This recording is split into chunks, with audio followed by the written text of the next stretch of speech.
Assalamualaikum warahmatullahi wabarakatuh. Nama saya Afifah Faizah Hasniati Naimi, 200103030271, jurusan Akidah dan Filsafat Islam, Fakultas Usuluddin dan Humaniora, mata kuliah Bahasa Indonesia.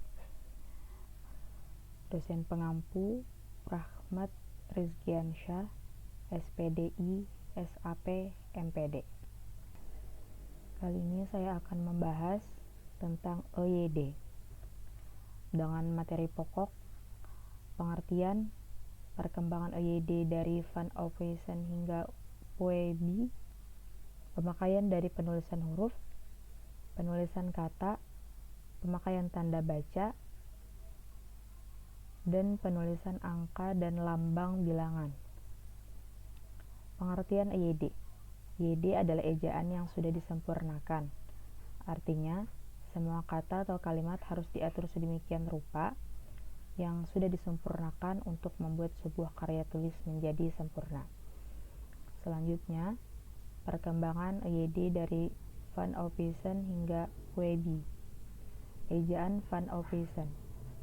Pedoman resmi ejaan pertama yang diterbitkan tahun 1901, bahasa Indonesia waktu itu masih disebut bahasa Melayu.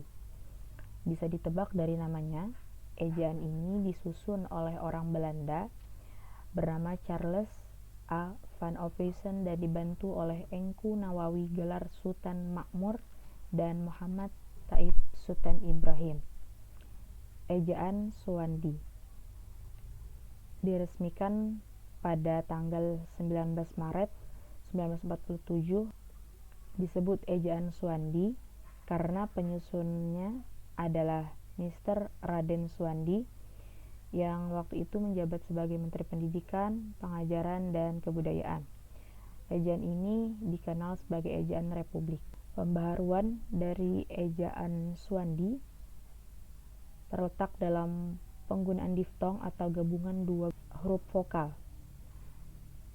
oe, yang diganti menjadi huruf u dan dihapuskannya tanda apostrof. Tanda apostrof ini diganti menjadi huruf k atau tidak perlu ditulis. Contohnya, rakyat menjadi rakyat. Ejaan pembaharuan. Melalui Kongres Bahasa Indonesia II di Medan tahun 1954, Profesor Muhammad Yamin menyarankan agar ejaan Suwandi disempurnakan. Pembaharuan yang disarankan panitia diketuai oleh Prijono dan E. Katopo, antara lain membuat standar satu fonem, satu huruf, dan diftong ai, au, dan oi dieja menjadi ai pakai aye, au pakai awe, dan oi pakai oye. Selain itu, tanda hubung tidak digunakan dalam kata berulang yang memiliki makna tunggal seperti kupu-kupu dan alun-alun. Contohnya, koboi pakai i, junior naik kerbau pakai u. Ditulis menjadi koboi pakai y, junior naik kerbau pakai w. Ejaan Melindo. Penyusunan ejaan ini disusun tahun 1959 atas kerjasama Indonesia dan Malaysia. Ejaan Melindo ini bertujuan menyeragamkan ejaan yang digunakan oleh kedua negara. Tetapi ejaan ini gagal diresmikan dikarenakan ketegangan politik antara Indonesia dan Malaysia pada saat itu.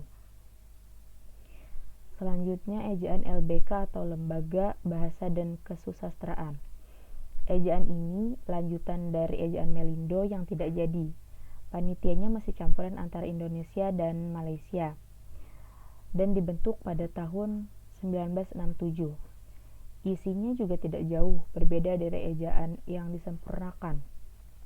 Hanya ada perbedaan di beberapa kaidahnya saja. Di dalam ejaan ini terdapat istilah asing sudah mulai diserap seperti kalb menjadi kalbu.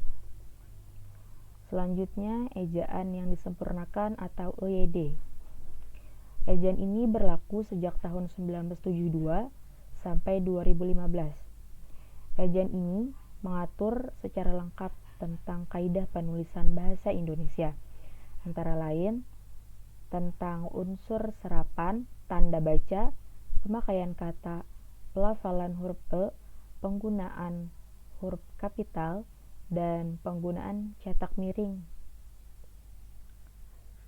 Selain itu, huruf F, V, Q, X, dan Z yang kental dengan unsur bahasa asing resmi menjadi bagian bahasa Indonesia. Selanjutnya, ejaan perumusan umum ejaan bahasa Indonesia atau PUEBI. Berdasarkan Peraturan Menteri Pendidikan dan Kebudayaan Republik Indonesia Nomor 50 Tahun 2015 tentang Pedoman Umum Ejaan Bahasa Indonesia, PUEBI pun resmi berlaku sebagai ejaan baru bahasa Indonesia. Ejaan ini menyempurnakan EYD, terutama dalam hal penambahan diftong, penggunaan huruf kapital, dan cetak tebal. Pemakaian huruf dan penulisan huruf. Pemakaian huruf terdiri dari abjad, vokal, konsonan, diftong, gabungan huruf konsonan, pemenggalan.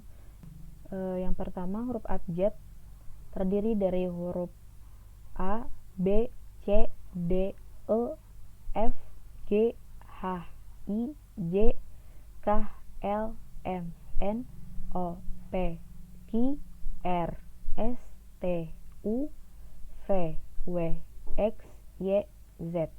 Huruf vokal. Huruf vokal adalah huruf yang melambangkan vokal dalam bahasa Indonesia, terdiri dari A, I, U, E, O. Selanjutnya huruf konsonan. Huruf konsonan adalah huruf selain dari huruf vokal. Selanjutnya huruf diftong. Di dalam bahasa Indonesia terdapat diftong yang dilambangkan dengan ai, au, dan oi. Misalnya itu pandai dan saudara. Selanjutnya ada gabungan huruf konsonan. Dalam bahasa Indonesia terdapat 4 gabungan huruf melambangkan konsonan, yaitu KH, NG, NY, dan SY. Masing-masing melambangkan satu bunyi konsonan, misalnya khusus, ngilu, nyata, dan syarat. Selanjutnya ada pemenggalan kata. Pemenggalan kata pada kata dasar sebagai berikut. Jika di tengah kata ada 2 huruf konsonan yang berurutan, pemenggalan dilakukan antara kedua huruf konsonan itu. Gabungan huruf konsonan tidak pernah diceraikan, misalnya mandi, sombong, dan sebagainya. Selanjutnya imbuhan akhiran dan imbuhan awalan. Misalnya makan, an, merasakan, membantu. Selanjutnya, jika suatu kata terdiri lebih dari satu unsur dan salah satu unsur itu dapat bergabung dengan unsur lain, misalnya kilometer, jadi kilometer. Selanjutnya penulisan kata terdiri dari huruf kapital dan huruf miring. Huruf kapital dipakai sebagai huruf pertama kata pada awal kalimat. Contoh, saya membaca buku. Huruf kapital dipakai juga sebagai huruf pertama petikan langsung. Huruf kapital juga dipakai sebagai huruf pertama dalam ungkapan yang berhubungan dengan nama Tuhan dan kitab suci. Huruf kapital juga dipakai sebagai huruf nama gelar kehormatan dan lain-lain. Selanjutnya huruf miring. Huruf miring dalam cetakan dipakai untuk menuliskan nama buku, majalah, dan surat kabar yang dikutip dalam karangan. Contoh, majalah Bahasa dan Kesusastraan itu bercetak miring hurufnya, dan lain-lain.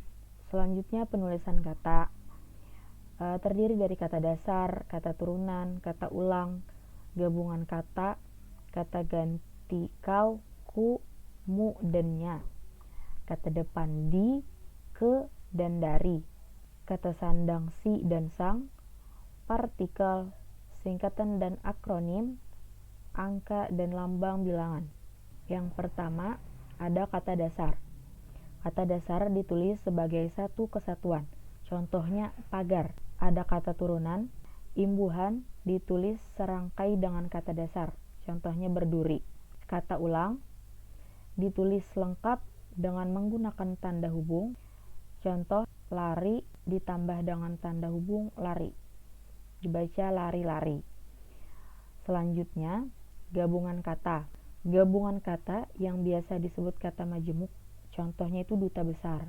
Gabungan kata menimbulkan salah baca. Dapat diberi tanda hubung. Contohnya itu ibu diberi tanda hubung bapak. Dibaca ibu bapak. Gabungan kata yang dianggap satu kata ditulis serangkai. Contohnya itu daripada. Kata gantiku, kau, mu, dannya itu contohnya buku ini ku baca. Kata depan di, ke, dan dari terpisah dari kata yang mengikutinya. Contohnya itu Kiki pergi ke Jakarta. Kata sandang si dan sang ditulis terpisah dari kata yang mengikutinya. Contohnya saja, anak itu digelari sang pengembara. Selanjutnya, penulisan unsur serapan.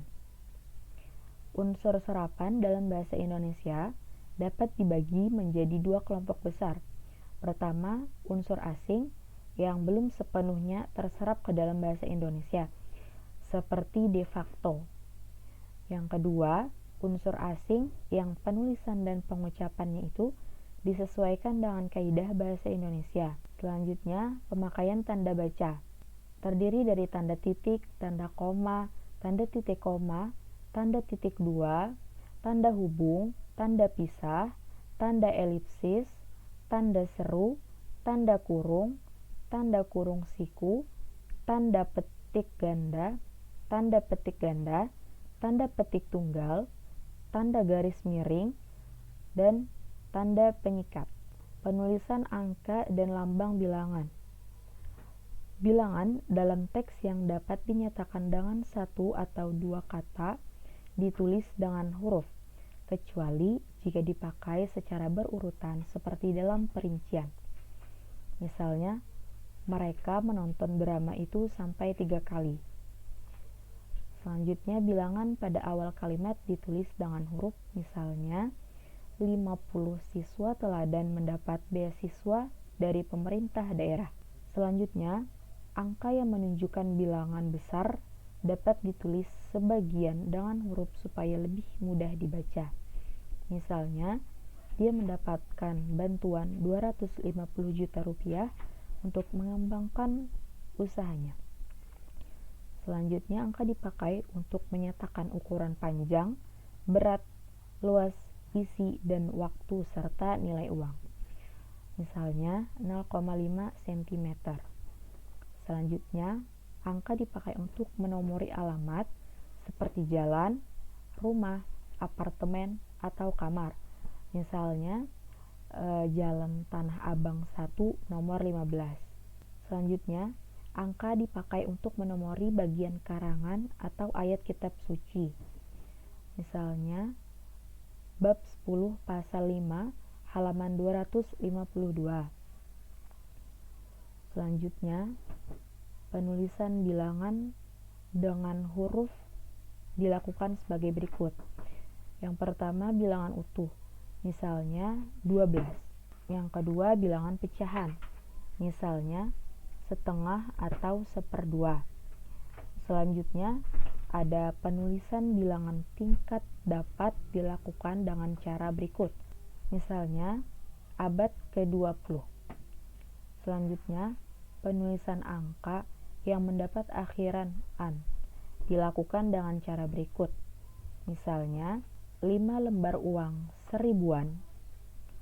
Selanjutnya, penulisan bilangan dengan angka dan huruf sekaligus dilakukan dalam peraturan perundang-undangan, akta, dan kwitansi.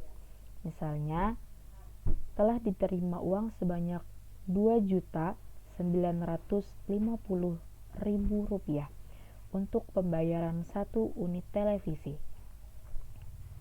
Selanjutnya, penulisan bilangan yang dilambangkan dengan angka dan diikuti huruf dilakukan seperti berikut.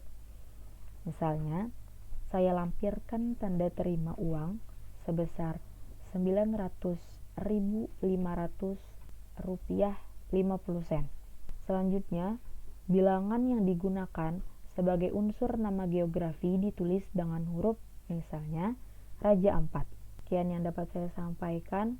Wassalamualaikum warahmatullahi wabarakatuh.